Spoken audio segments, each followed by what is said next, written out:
Good morning, Oscupo. I'm really sorry I can't be with you today. I very much wish that I was.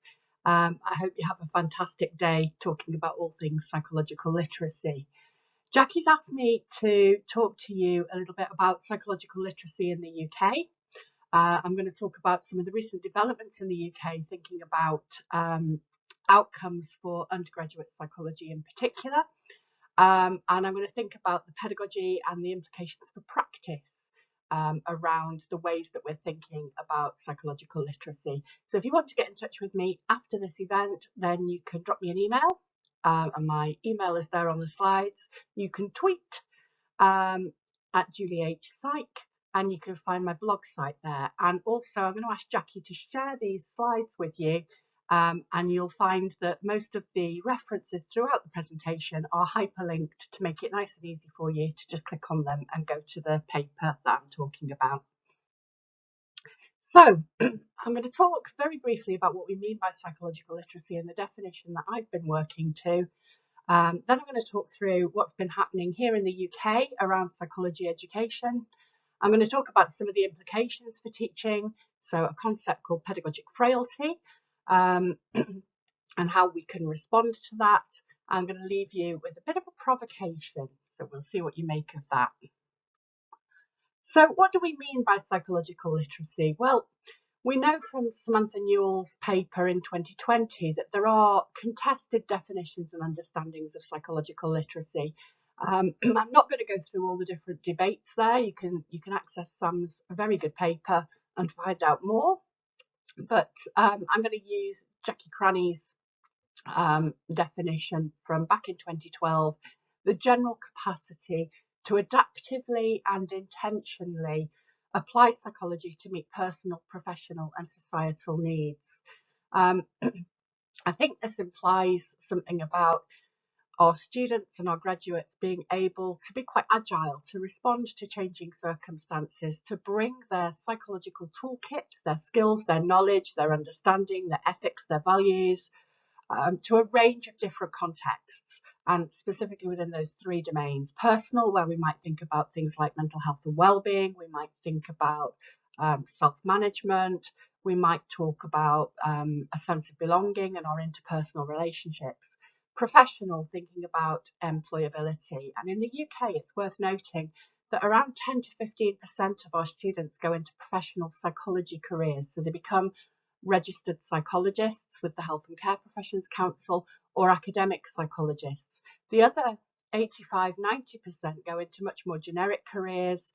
So they might go into things like health and social care, education, the charitable sector, housing, all sorts of different jobs, PR, HR, all of those things.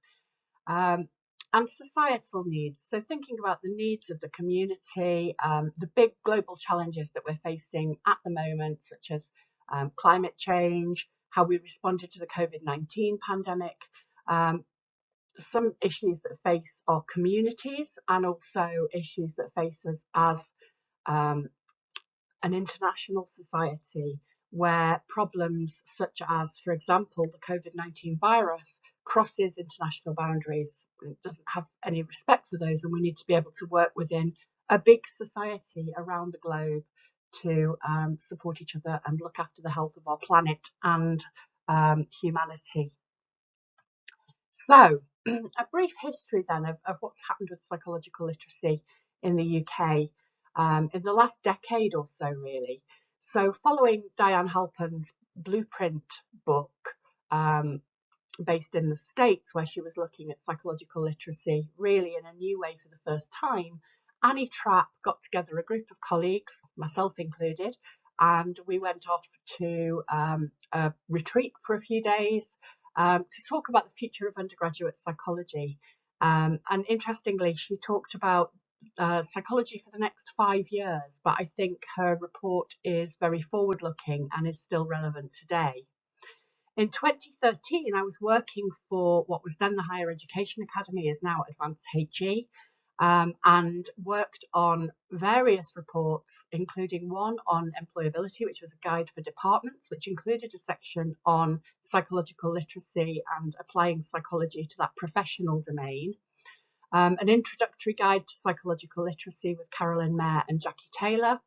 And Jackie and I produced a compendium of case studies that sort of gave examples of how people were, in those fairly early days, working to embed psychological literacy in the curriculum.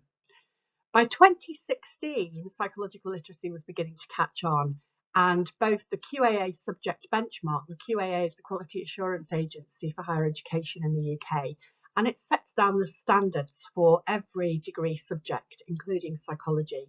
So we had a revised psychology subject benchmark in 2016, which brought in the term psychological literacy for the very first time.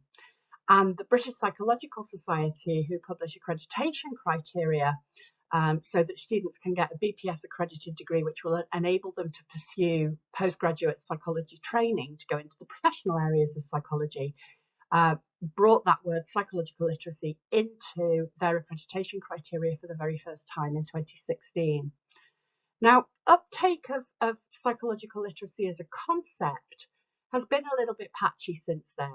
So in 2021, Richard Harris, Maddie Pownall and other colleagues carried out some research with students in the UK and found that students didn't really know the phrase psychological literacy, but that they were learning the attributes. So it seems that educators are teaching students to be psychologically literate, and students really value the skills and the competencies that they develop as part of that, but they don't know the phrase itself. They're not able to call it psychological literacy, but nevertheless they seem to be developing psychological literacy through their undergraduate psychology degrees.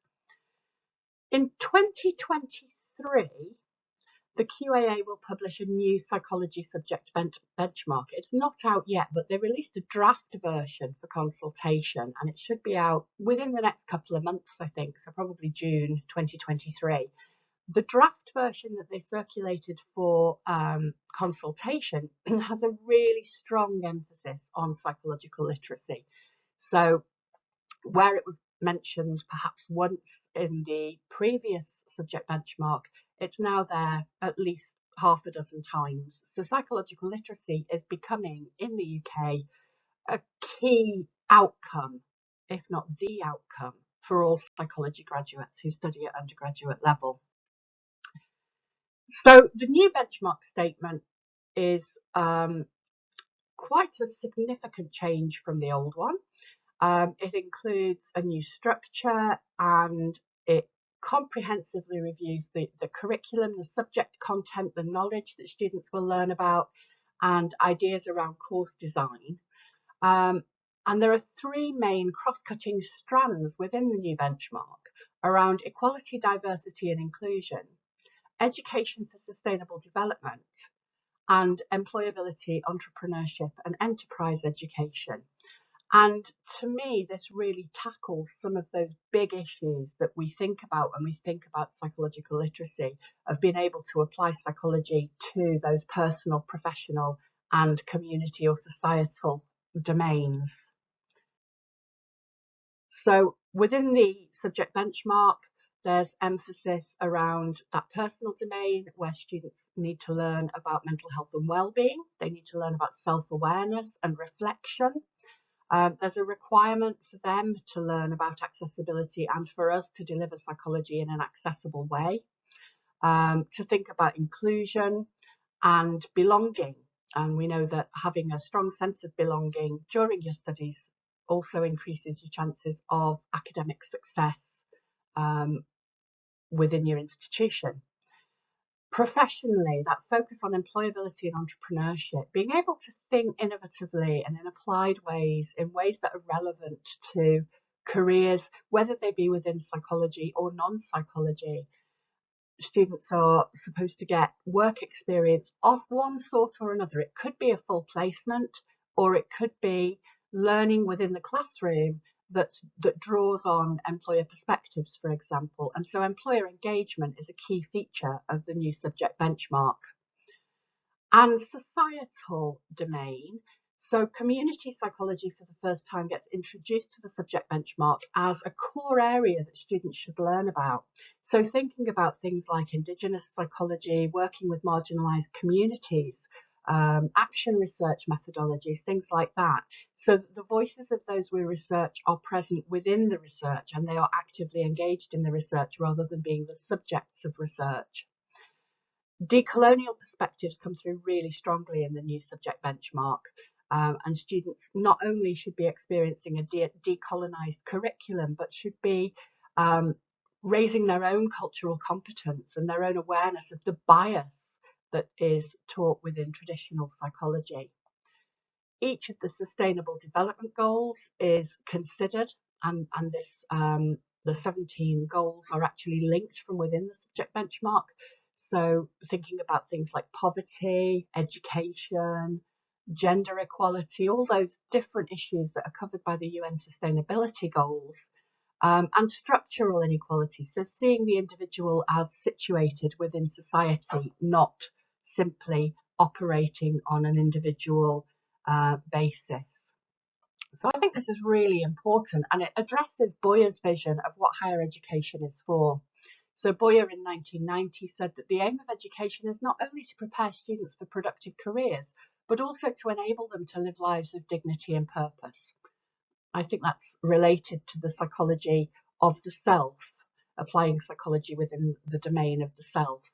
Not only to generate new knowledge, the research method skills that we learn about in psychology, but to help shape a citizenry that can promote the public good. So applying psychology within that community and societal domain. Thus, higher education's vision must be widened if the nation is to be rescued from the problems that threaten to diminish permanently the quality of life. So Boyd's making quite a strong statement there that higher education is not just about learning subject knowledge, but it's about having social responsibility and working towards social justice. This has some quite big implications for psychology educators, and I've outlined a case for this a couple of times now, including in a paper a couple of years ago with Jackie Cranny. So I think what we need is curriculum development that actually aims to work towards psychological literacy as an overarching outcome of undergraduate psychology. And that means we need constructive alignment. We need learning outcomes that promote the ability to apply psychology to those three domains. Our learning and teaching activities need to actually give students opportunities to practice applying psychology in those three domains. And we need assessment that measures students' ability to be psychologically literate. And I don't mean to measure psychological literacy, but using things like authentic assessment. This provides opportunities and a need for professional development, especially for those of us who follow very traditional psychology education pathways, because we're not used to being entrepreneurial thinkers or thinking about sustainable development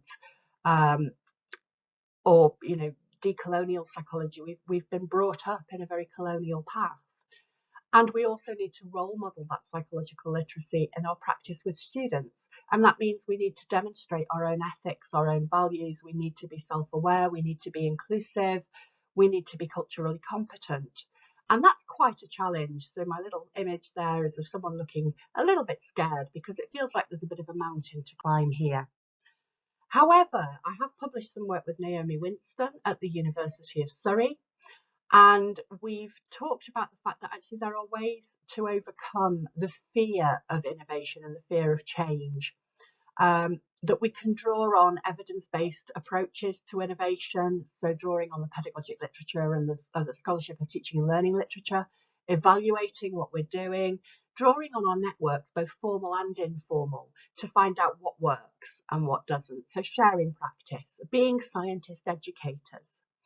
We need our innovations to be ethical and based on our values, and we need to work with students as co-creators to ensure that we're meeting their needs, showing our duty of care, but also putting in place contingency plans. If we try something and it doesn't work, do we have a fallback position? We also need to think about our own professional competence. Ethically, as psychologists, we work within our ethical bounds. And that means that in order to deliver psychological literacy, we may need to engage in more professional development. We may need to engage in more scholarship. We may be needing to draw on our peers and observing each other's teaching. But I would argue academics are professional learners, and we're very good at learning new things. So it's important that we continue to do so. And I think in that way, the future for our graduates is so bright they have to wear shades. So my provocation then is that if we really want to create psychology education that is inclusive and that prepares students to thrive, to make a difference in an uncertain future, then we need to innovate, and we have a responsibility to empower our students with psychological literacy. And I leave you with the question, are you up for the challenge? Thank you.